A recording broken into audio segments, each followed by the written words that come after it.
This episode of Untold Stories is sponsored by PowerSwap. You'll hear more about them later on in this episode. What is up, everyone? I am Charlie Schreim, and you are watching and listening Untold Stories, where together, twice a week, we get to dive deep with some of crypto's most influential leaders to find out how this movement really came to be, where we are right now, where we're going.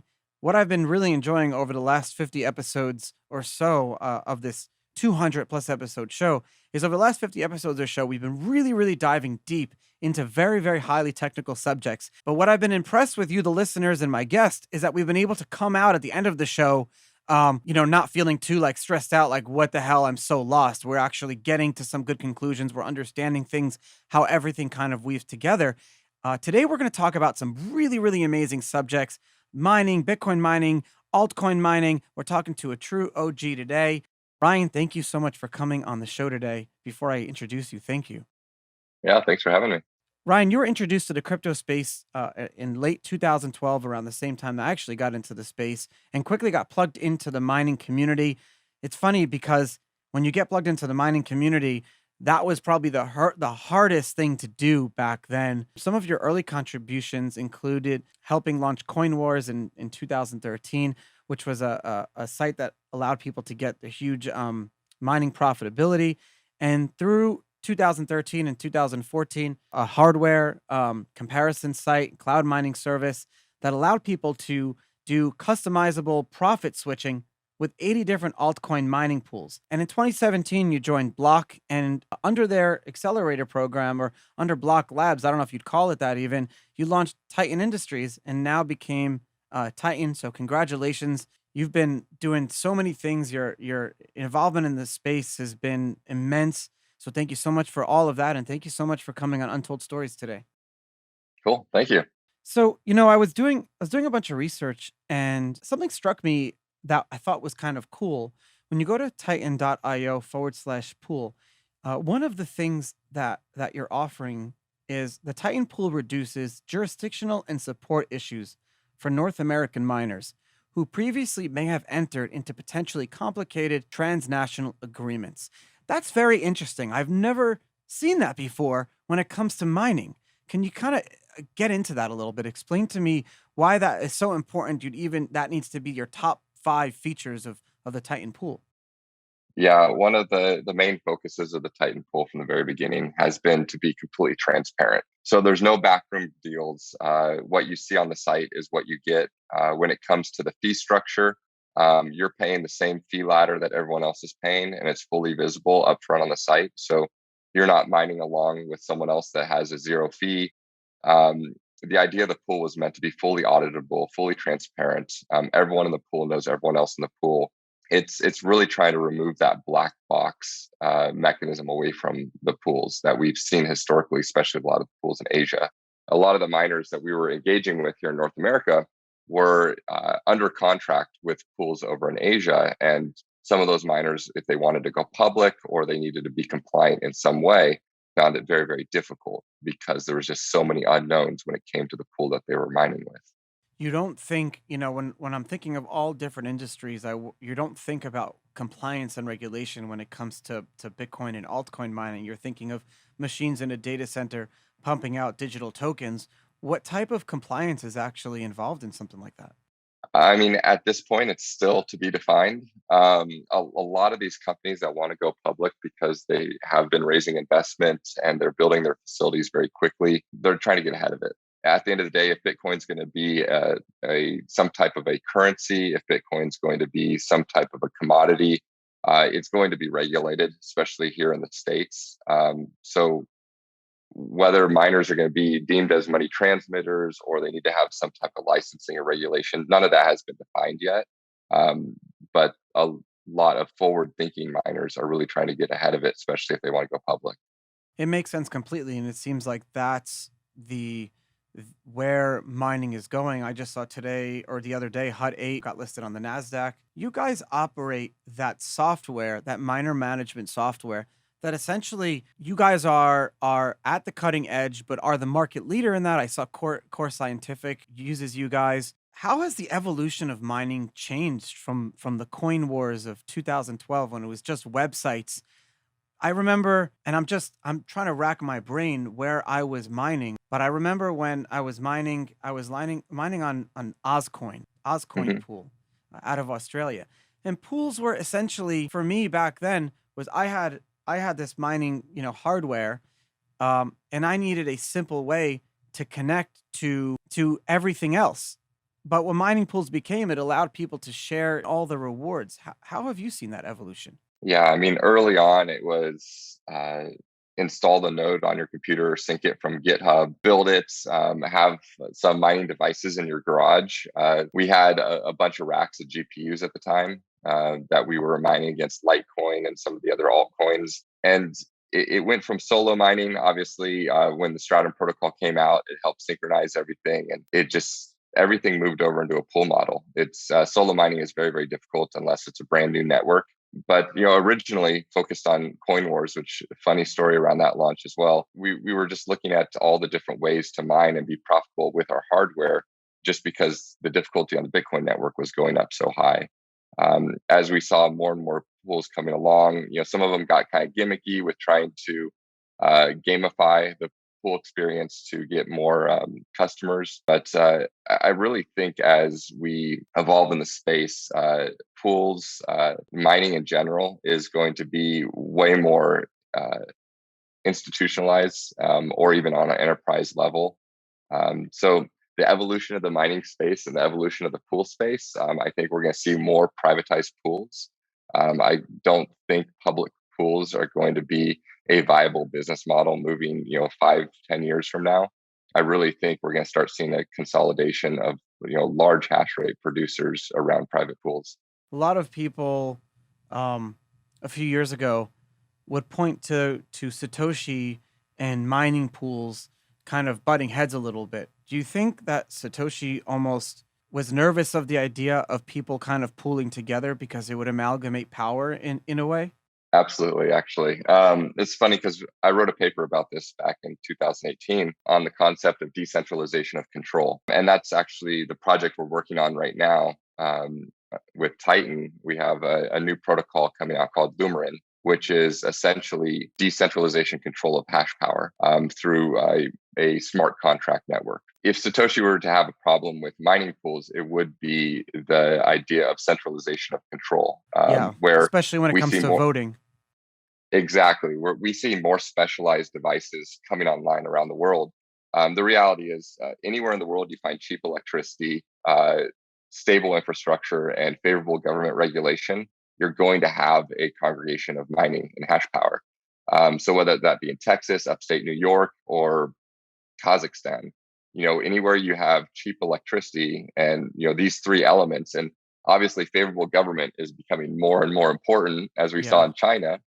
Before we just looked at stable infrastructure and cheap electricity. And now Now the everyone's infrastructure bill in the US was trying to get, put mining into a category 2 in a way. But so that hash rate will stay dispersed because global jurisdictions will compete for that. But internally, if like one country, or there's 10% of the hash power in one place on two or three different pools, a lot of people who don't understand Bitcoin and then the larger crypto community will say, "Oh, that pool, that one person, the person who's running that pool can choose which software to run on all the machines. Is that, Mhm. which software of Bitcoin to run? It could have been a version of Bitcoin with bigger blocks and you could see a potential fork down the road. How have we as an industry kind of gone away from that, especially now with what you're doing? Yeah, I mean, our goal is to build a system that has more decision makers, right? And that's really at the end of the day, what is decentralization? It's having as many decision makers in a system as possible. If you start, I guess, accruing power among key nodes, so even in any It network that happened. Remember a few years ago, yeah, I forget it was Giga Hash almost got 51% of the total mining yeah. hash rate. But Well, we saw this with CX.io. We saw oh this yeah, with BTC Guild. Even it's on the Litecoin constantly going to network, happen. it's going to constantly happen. And the key is to decentralize the decision making process, or decentralize the control of the hash rate. So we can take a facility with 100,000 devices in it, and rather than give one decision maker control over 100,000 devices, If we can take those 100,000 devices, put them into an open market where they can be bought and sold digitally, where you can now have 100,000 different owners, regardless of where those devices are located.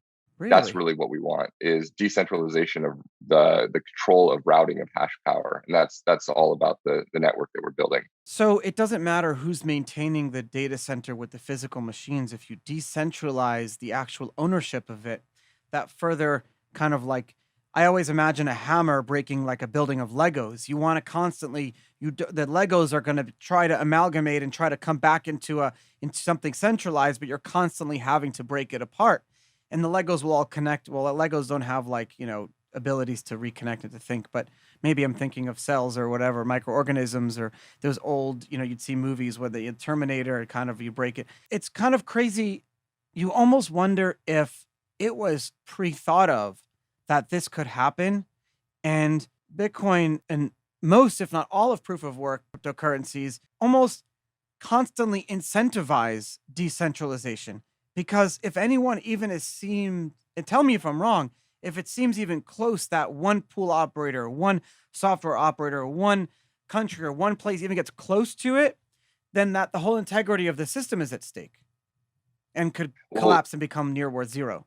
Maybe not the whole integrity, because keep in mind, even at 51%, it still takes a good amount of time, especially on the Bitcoin network, to try to do an attack. And at that point, everyone's flags are raised, right? Yeah.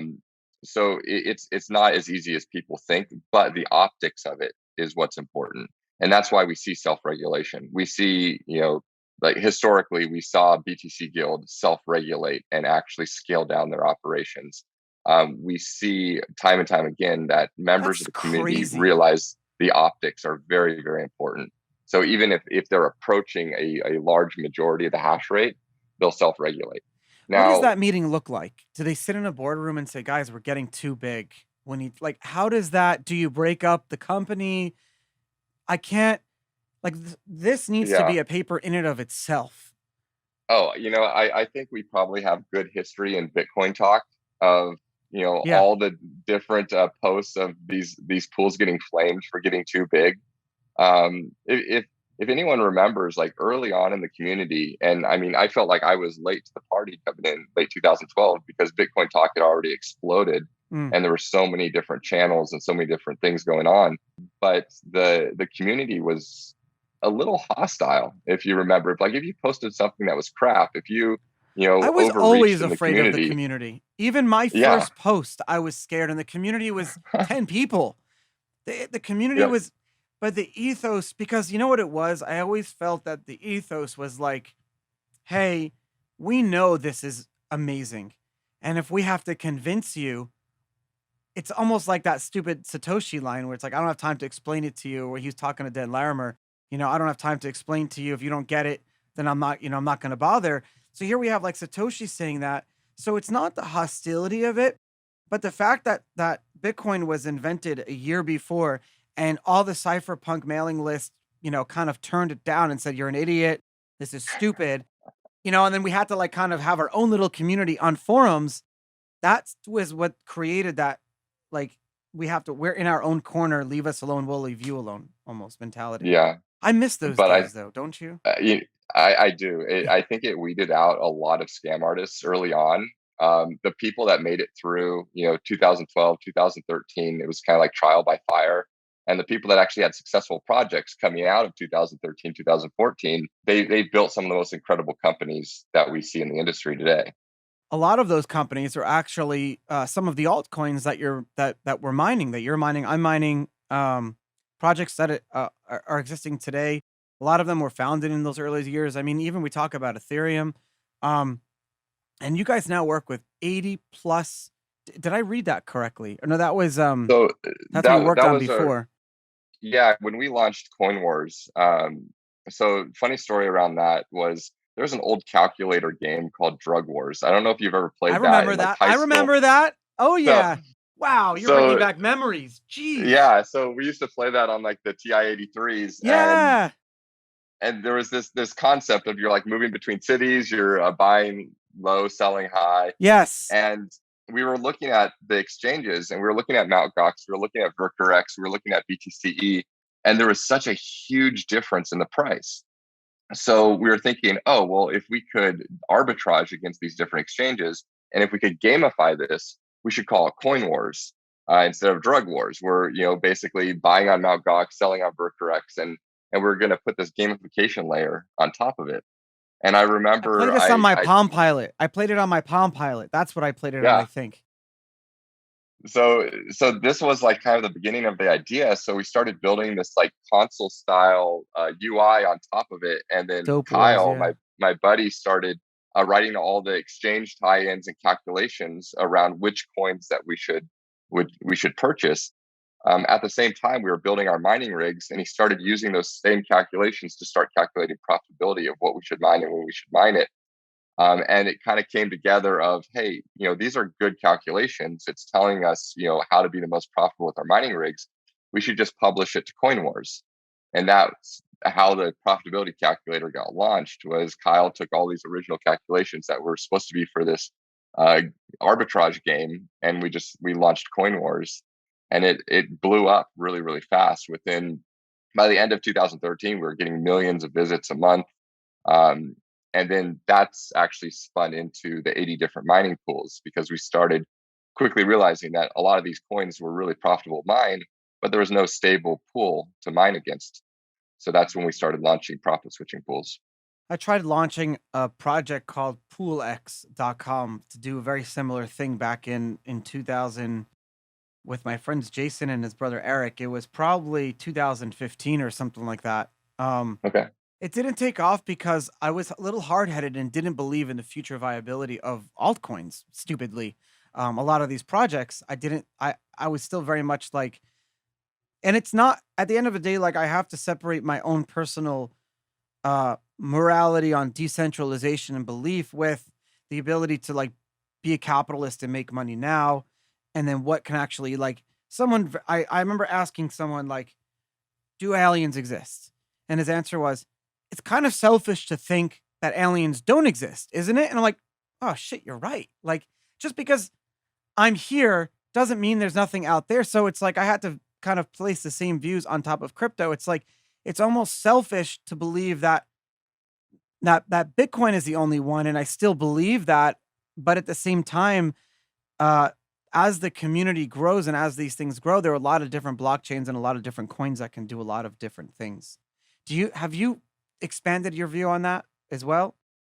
I expanded for a while, then I contracted, now I'm Hmm. expanding again. In I get jaded too. 2000, yeah, in 2013, we saw so many crap coins coming on. I mean, we had everything from Bill Murray coin to Ron Paul Cosby coins to coin. Cosby. I mean, everything, you name it, and there was a coin for it, right?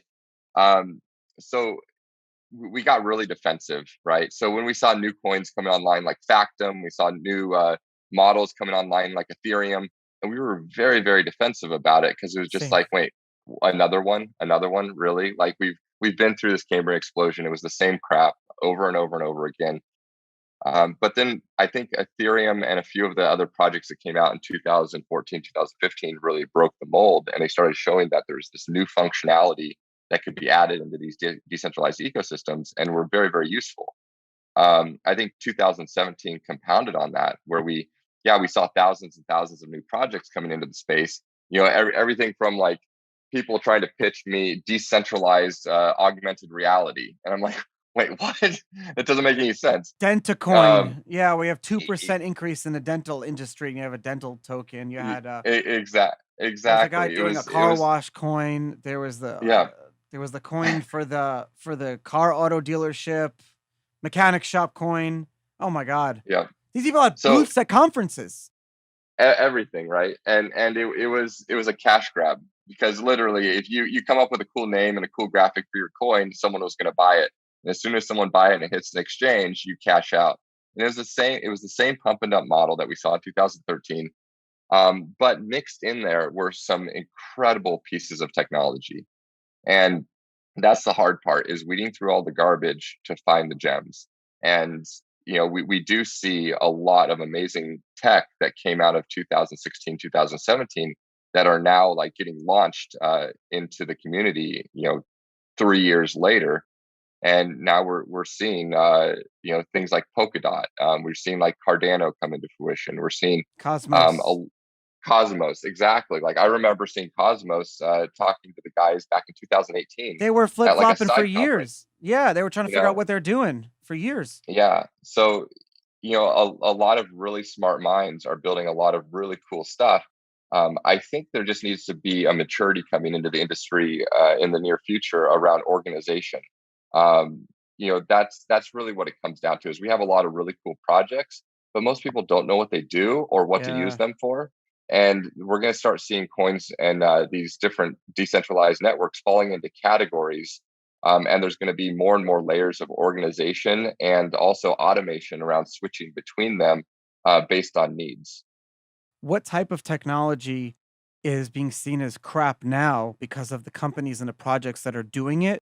But in a year or two, we're going to see that technology be the de facto like killer applications, kind of like the examples you gave now. 2017, we saw so much crap, but all the technology, if you invested in just the technology of 2017, you'd be killing it right now. All those projects, coins, tokens, those are the companies that are going public actually on traditional markets. What technology Yeah. now are you seeing? That's a hard one because a Yeah. lot of stuff we're seeing now, we're not really seeing a whole lot of new stuff. We're seeing different renditions of the things that people came up with in 2018. But obviously, we see a lot of NFTs in the space. We see a ton of DeFi, right? Yeah, a lot In of fact, DeFi. we are rolling through DeFi in almost a haphazard way, where we're building these giant ecosystems, and then all of a sudden one will get hacked, and we'll see hundreds of millions of dollars leak out of it, Yeah. and we're like, oh well, I guess we shouldn't build things like that. Um, But you know what? we're Isn't that the same thing as rooting out the scams in the Bitcoin talk days? Because that money, that Mhm. $600 million, it stays in crypto. It goes to the hackers. They're now returning some of it. And then that money can't leave crypto. So it gets pushed into other coins and tokens, inflates their market caps. So maybe they can use that money for things like, yes, it's a very negative thing. However, I'm kind of looking at it the same way you looked at it as yeah, those hacks and scams of 2013 got us to where we are today. So we almost need them to happen now. it's helping harden the community. The hard part is as we move forward in the industry, the stakes get higher and The higher, optics too. right? And the optics, exactly. Can you imagine if Coinbase, like, I'm not even going to say that, but if we had another Mount Gox, Yeah. right? If we had another situation like that, even 5 years from now, each as we progress in the industry, like you said, the optics get higher and higher stakes. So one hack, one downed exchange, one crashed, contract where someone goes in and hits delete and deletes, $100 million. Um, it just it's yeah, you think we get used to it by now, No, you're but right. And I completely agree. We have to be critical, and you're you're kind of bringing me into a question that I never really thought about, but we're talking about all these years and going into a timeline. Next year, if I have my numbers correctly, you're going to be celebrating your 10 years, a decade in Bitcoin, in this whole industry. That is something that you're going to reflect on. You're going to maybe take some time off and think about it. How will you? Have you thought about it? Are you happy with where we are today as an industry, as Bitcoin, as a community, as people? that's a great question. Time off, that would be wonderful. Yeah, right. You need to. I did it. I took a few months Yeah, thinking about the last 10 years because I celebrated my 10 years a few months ago. yeah. I mean, at the same time, there's so many cool things to be built. There's so many bridges, roads, and tunnels that still have not been completed yet. We keep building on top of the different layers, and sometimes when we do that, we ignore the underlying infrastructure of these networks, and it's funny. So with the Lumerin network and what we're focused on with the hash rate routing, we'll tell people about the project, we'll show people the routing infrastructure and the protocol that we're building, and they sit there and scratch their heads and think, wow, I totally forgot about mining. I totally forgot about the underlying, thing that actually makes Bitcoin work. For me, I think if I were to sit and take a couple of months off and reflect, it's going to be really taking a hard look at the underlying infrastructure behind these networks and thinking, are we scaling correctly? Yeah, we have layer twos, we have Lightning Network growing, we have all these different aspects of these different networks scaling, but are we ready for that? Do we have the underlying infrastructure? Do we have the underlying controls in place to make sure this stuff scales out in a healthy way? The biggest problem with DeFi today, as we know it, is there are simply no aggregators or way to bring all of this information and data together so we can trade off of it. We're going to Uniswap and we're clicking sell, sell, sell, or buy, buy, buy. I mean, imagine staying up till 2 o'clock in the morning just so you can make a trade. The folks at Paraswap, my newest sponsor, are doing exactly that. They are the fastest and most liquid aggregator on the Ethereum blockchain. They've built a state of the art algorithm that aggregates all the major decentralized exchanges in order to beat the market price. They are willing to offer you on your first swap a 50% gas refund. Check it out in the show notes. I mean, there's no reason not to use PowerSwap. It's the same thing as using any of these other sites, but you're getting a better price, zero slippage, better swap, safer, faster, more secure. What's the downside? There is none that I could think of. And you're getting your first swap 50% gas fees paid for. It solves every problem that I could think of. Make sure you check them out. They're my sponsors. I love them. And I love them even more that they're pushing crypto forward. And we didn't even touch on Bitcoin mining counterbalancing the renewables grid. I know. And that's such an interesting topic to get into. And maybe we want to touch on it for a second. But how is that happening? And why traditionally was there an issue with like rebalancing energy grids? Yeah, this can go down the rabbit hole pretty fast. I spoke on this at Bitcoin Miami. Essentially, what people don't realize about electricity grids is they have to stay balanced. So production always has to equal load. If load goes up, production has to go up. If production drops, then you're going to have blackouts. If production is too high and load is too low, you're going to have blackouts. Why? So here in the U.S., our electricity oscillates at 60 hertz, right? So if we have a fault tolerance of about 0.05 hertz, if we generate too much electricity on the grid, then the frequency that is oscillating on the wires goes higher. If we generate not enough electricity, then the frequency drops. They can't just have a valve that maintains that continuity no matter what's happening on the other side of it. Stupid question, right? No, it's up to the grid operators to basically balance load and production, right? The only time you're using electricity is when you have a device turned on, and electricity only gets created when you have a load. You can't just have standing electricity on a wire. It's the flow of the electricity that makes it electricity. Bitcoin has become like a battery for temporary storing electricity. So here's the kicker: is when you start moving into renewables, right? And you have wind turbines and you have solar panels, right?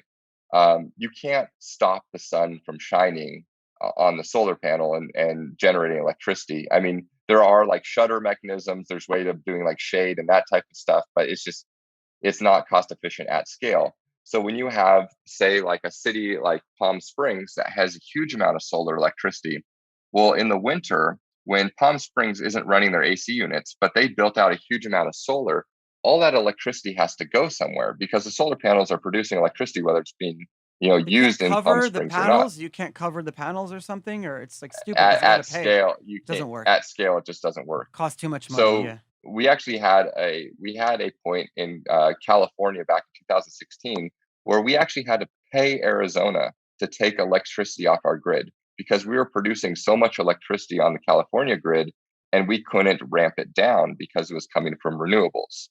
And that's the biggest problem is you can't do real-time load balancing with renewable energy. But what you can do is you can do real-time load balancing with mining. So the proposed model is you build renewable energy at scale. So you have 100%, you can produce 100% renewable energy for 100% of your load at peak season. So in the middle of the summer, in Palm Springs, when everyone's running the AC units, you build enough solar panels to cover all of that electricity need. Now in winter, when all those solar panels now are not needed, you're going to have a huge amount of excess electricity. Well, if we only knew of an And it needs to industry be that used could at the use source too. That's another point, right? You can't just like transfer that electricity on pipe somewhere to another place that needs it, right? now there is long range transmission, but that's why we have those high voltage lines, going to areas of the country, but it's not that far. Okay. You can go to a It doesn't neighboring work. state, but you lose like upwards of 30% of your electricity when you're transferring it that far. Wow. I didn't So know that. I literally assume, like most people assume, like you can make electricity in Alaska and bring it down here to Florida. it's not like that's not a pipeline. It's an oscillating current, so there is a lot of loss. Um, so that's the other thing, is using it at the source is huge. So if we go back to our Palm Springs example, in the middle of winter, if we build a mining facility to counterbalance that renewables grid, now in the winter we can basically mine cryptocurrency when all that excess electricity is not being used by the power grid, and we can basically store it up. And Wow. now in the summer, now we actually have value that we could sell back to the grid or purchase electricity from a neighboring state. It's completely changing the game. I don't know how they would have done it before. Wow. Well, Um, that's the statement actually to focus on, is they couldn't do it before. couldn't do it before. And the California state legislature actually says by, I believe it's 2035, the state has to be on 100% renewable energy. Well, currently there's no possible way that they're going to achieve that unless they take a hard look at something like crypto mining. That's crazy. That's beautiful. Yeah. That's a whole nother side. I was at that conference, Bitcoin Miami too. It was a lot of fun. Next year is going to be great too. We need events like that to keep us Yeah. fun. The fear is that as we get bigger and more, value gets locked in to all of these blockchains, making the changes is going to be hard. The Bitcoin optics and the crypto optics have like merged. You see an article, it'll be always Bitcoin crypto. It'll be like, but the optics have merged. Bitcoin infrastructure is great, hasn't changed much in a negative way, slow positive growth and change. The amount of new users that we're adding, I just saw a chart yesterday. The amount of new Bitcoin is adding millions of new users. The Bitcoin network, it's adding more users in 3 months than it added in all of 2013 and 2014 combined. So those optics and infrastructure look good. What about these altcoins like that are still throwing shit at the wall to see what breaks, see what works, see what doesn't, but they're doing it with like billions of dollars? Yeah, I mean, I went to my cousin's wedding a couple months ago, and someone asked me what I did. I said, I worked with cryptocurrency and blockchain, right? That's First question was, what do you think about Dogecoin? yeah. Right? And when Dogecoin becomes more popular in just general pop culture than the predecessors of like Bitcoin or Litecoin or Ethereum, because that's the one they've heard of. For me, it kind of it brought me back to the base of, this is a community driven thing. We are only going to be as strong as the community backing these projects, and that's the beauty of a peer-to-peer Wow. decentralized network, right? Why has Dogecoin done so well? Because if you remember 2013, they were the most fanatical, annoying community Oh ever. my God. And There were only the two only crypto subreddits, our Bitcoin Yeah, and our Dogecoin. That's it. There was no yeah, cryptocurrency, nothing. It was Bitcoin and Dogecoin. People don't realize the yeah, largest communities ever. No, you're right. yeah. The NASCAR, And that car, they did it first and freaking yes, 7 years yeah. ago. Yeah, and we all thought they were crazy. But the reality is we're only going to be as strong as the community that we build. That's why I do And this if we show. want the community to be fun, we want the community to be lighthearted, we want the community to be goofy, then you're going to have something like Dogecoin, which it's endearing. People want to get behind it. If you want something more corporate and more systematic, it's going to be like the Ethereum community. It's really the project is going to take on the tone of the community that's backing it. But it's a fine line. It's like the guy who surfs in the morning, but he's in the boardroom in the afternoon. It's where's the line between being kids and being community, and not kids, but being playful and Yeah. not being super hostile and building and growing and being strong. But we have to put on those suits and the grayscales of the world, doing God's work for us, being in those boring, board meetings, which I don't want to be in. I don't know. I'm sure you have to be in a lot of those meetings, but I like wearing It, flip flops. I like sitting on an exercise you, ball you know what? and I wearing think shorts. the coolest thing about what we're doing in blockchain and cryptocurrency is it's really brought back the spotlight to we're all fucking humans. And I apologize for Yeah. saying that, but we're all humans. And at the end of the day, this is a choose your own adventure. We get to live in the world that we create. All right. And I don't want to live in the world that a bunch of other people have actually predefined and say, this is what society is. This is, the suits in the boardroom, and this is what you have to do. You have to take off your flip flops and go sit in this boardroom. No, like, let's create stuff. Let's recreate the system in the world that we want to live in. Yeah, we inherited hundreds of years of traditional banking, but guess what? We Yeah. just disrupted that in the last 10. So, That's kind of you crazy when know, you think about it. It did. you know, It disrupted. yeah, and it's like, yes, we can respect the traditions of the past. We can respect the governments that are, currently here. But at the same time, like, we get to define what this world is. We're all on a level playing field here. I'm no better than the guy next to me. In fact, he's probably a lot smarter and better than me in a lot of areas of life, and I can respect that. But at the end of the day, we get to pull together as humans and we get to build cool stuff. And if anyone wants to limit our voice, if anyone wants to limit, what we can do in this world, then I'd point to that and say that's evil. I Um, completely you know, agree. so this is the liberty and sovereignty of being human, and we get to define this. And this is what excites me about blockchain is we've started building something in a technology ecosystem that, even if a government tries to stand up and try to crush it, as we've seen some governments try to do, even as early as 2013, trying to outlaw crypto, we built something that's beyond borders. I grew up in a very religious community, and in that community, the belief is that you have to impose your religious will on other people to save them. You have damnation, and then that unfortunately ethos has followed through. I've used this word ethos so many freaking times in this episode today. I don't know why. I need to think of a better word. But the ethos of that has gone through everything where humankind, we feel like we can, if we're better, if we believe what we believe is better or how we believe or anything of that, then we should force it on. So, go back to how England was founded. Unfortunately, it wasn't founded on a place of multi pluralism or multiple religions. It was founded on a place where you had multiple religions, and then Christianity kind of came in and said it's better. And I'm not trying to use that as a specific example. My religion, Judaism, did the same thing. All religions do that. All communities and governments and people, we all believe that.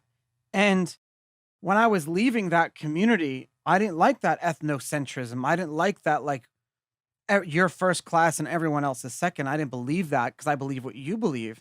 And when I went to my first, it wasn't even a Bitcoin conference, it was a libertarian convention in New Hampshire. I remember meeting someone and he said to me, I remember saying, but how are we going to force people to use the Bitcoin system and not the traditional system? But what word did I use? I used force. He said, Yeah, Charlie, you're looking at it all wrong. We're going to build a better one. We're going to transcend it, and people are going to voluntarily come to ours.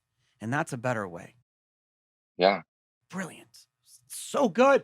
And I E- try to follow my personal life ethos every single day by this. Yeah, no, that's great. And I mean, or they're going to copy it and they're going to Yeah. iterate on it and they're going to create their own system around it. And that's okay too.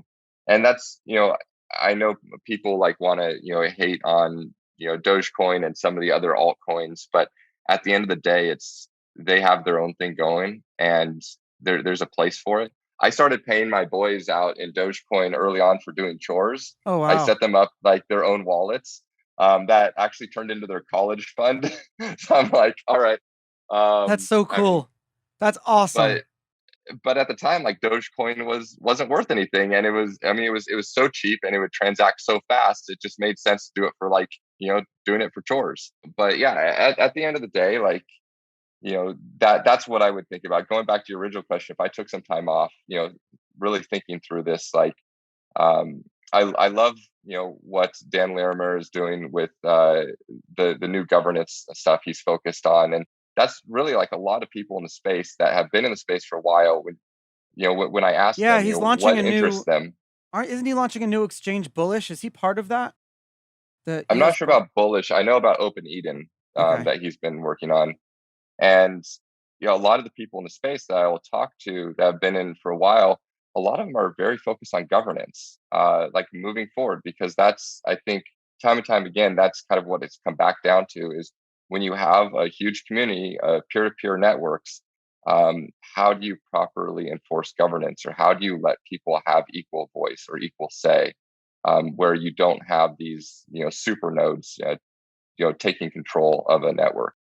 Um, so that's what's really interesting is moving forward. I think we're going to see a lot of breakthroughs in governance, and once again, underlying infrastructure for these networks. Growing up, my dad would invest in stocks, and he would get in the mail, um, like every few months, like the quarterly reports, and he'd have to make votes, proxy votes. Mhm. Is that where we're going with DAOs and governance, and where if you own a token, you'll get that where you need to vote on the future of the company?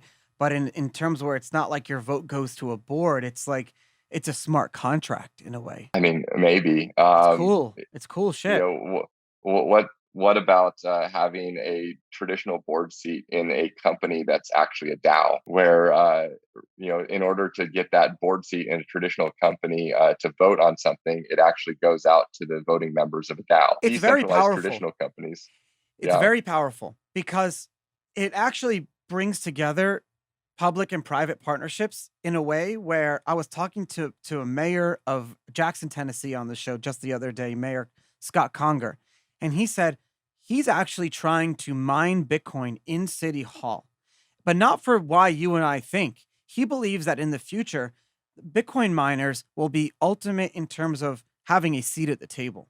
He wants Mhm. Jackson, Tennessee to have a seat at the table. He'll be able to have a vote on behalf of the city in whatever future, system, financial system we have. He wants to be a part of that. To have that foresight, and his granddad was mayor, his dad was mayor, and now he's mayor. It's kind of crazy foresight to look at it, but that's what you're saying. You have this public company with like 5 board seats. 4 of the board seats are like people, the old school finance, but the other fifth board seat could be like DAO, digital autonomous, decentralized autonomous organization, LLC out of Wyoming. And there's already Yeah. legalities to do that now. So you have a distributed, decentralized whole organization, could be 10, 1,000, or hundreds of thousands of people. And that is the board seat in this traditional company. It's freaking crazy. I know, Um, it's scary. we'll see people pushing the boundaries, and we'll see things like that happening. That's really fascinating that you actually have a municipality wanting to get into mining.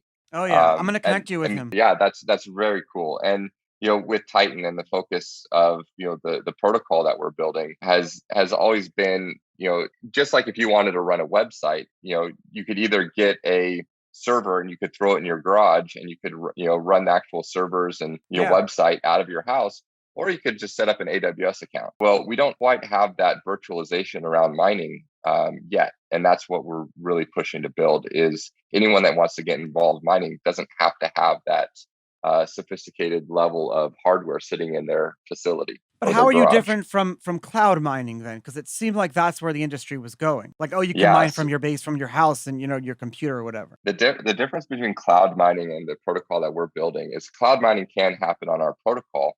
The difference is cloud mining and hash rate tokens, as we see them today, are very passive products.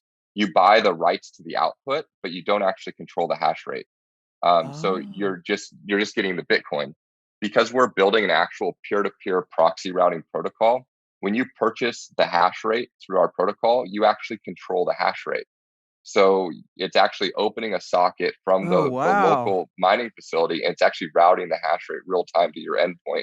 So when you buy the cloud mining contract through our protocol, you actually receive the hash rate. You don't just receive the outcome of the hash rate. And I can choose to where to point that hash rate on any proof of Yep. work.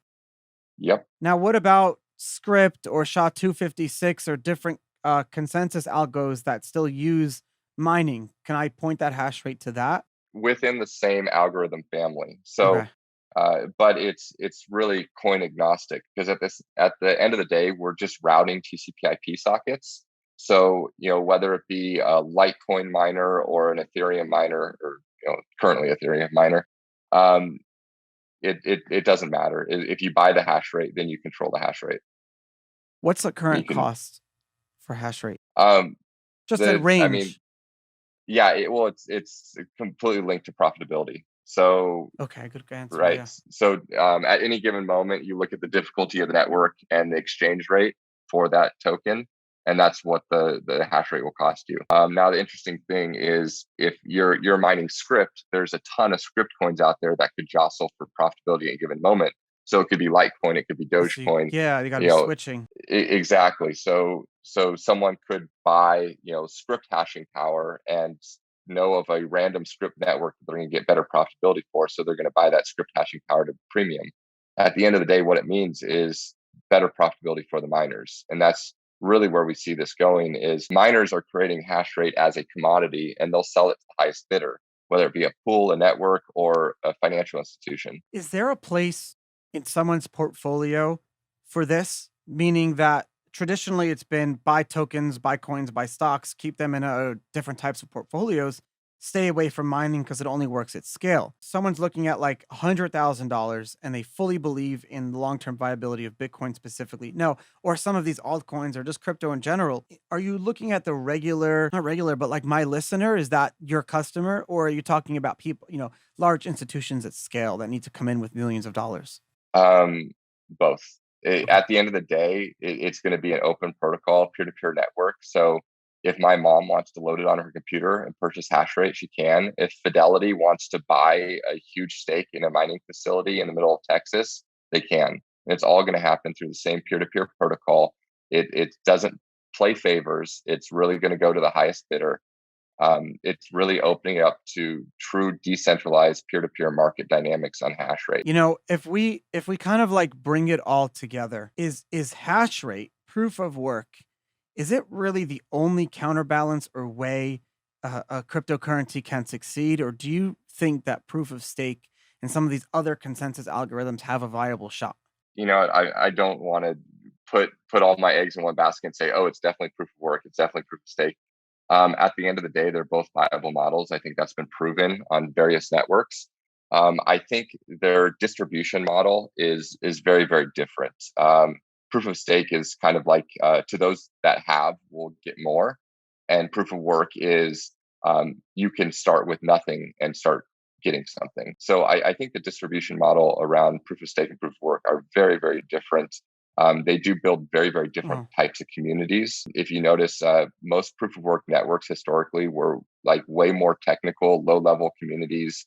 Starting with kind of the hardware geeks that were, yes. playing with the hardware in their garage, right? So I feel like the networks have built very, very different communities. But at the end of the day, like the viability of the networks, I think there's a place for both of it. And I'm encouraged that Bitcoin will most likely always be proof of work and kind of be that large backbone of almost The whole a industry, everything. Yeah. exactly People don't holding the realize that value, right? everything is backed by Bitcoin.